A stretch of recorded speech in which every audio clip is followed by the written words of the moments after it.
দেশের উত্তর ও উত্তর পূর্বাঞ্চলের দুই বিভাগে দুপুরের মধ্যে কালবৈশাখী ঝড় আঘাত আনার সম্ভাবনা রয়েছে। বৈরী আবহাওয়ার আশঙ্কায় সংশ্লিষ্ট অঞ্চলের নদী বন্দরগুলোকে ১ নম্বর সতর্ক সংকেত দেখাতে বলেছে আবহাওয়া অধিদপ্তর। শনিবার ২৫ এপ্রিল ভোরে আবহাওয়াবিদ AKM নাজমুল হক স্বাক্ষরিত এক বিজ্ঞপ্তিতে এই পূর্বাভাস দেয়া হয়। আবহাওয়া অফিস জানিয়েছে, আজ ভোর ৫টা থেকে দুপুর ১টা পর্যন্ত দেশের রংপুর ও ময়মনসিংহ অঞ্চলসমূহের উপর দিয়ে পশ্চিম অথবা উত্তর পশ্চিম দিক থেকে ঘন্টায় ৪৫ থেকে ৬০ কিলোমিটার বেগে অস্থায়ীভাবে দমকা অথবা ঝড়ো হাওয়া সহ বৃষ্টি অথবা বজ্রসহ বৃষ্টি হতে পারে।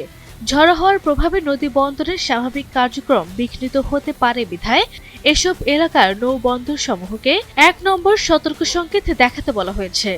গত কয়েকদিনের তীব্র তাপদাহের পর এই ঝড় বৃষ্টির পূর্বাভাস ওই অঞ্চলগুলোতে কিছুটা শীতলতা আনতে পারে। তবে নৌ চলাচলে বাড়তি সতর্কতা অবলম্বনের পরামর্শ দিয়েছে সংশ্লিষ্ট কর্মকর্তারা।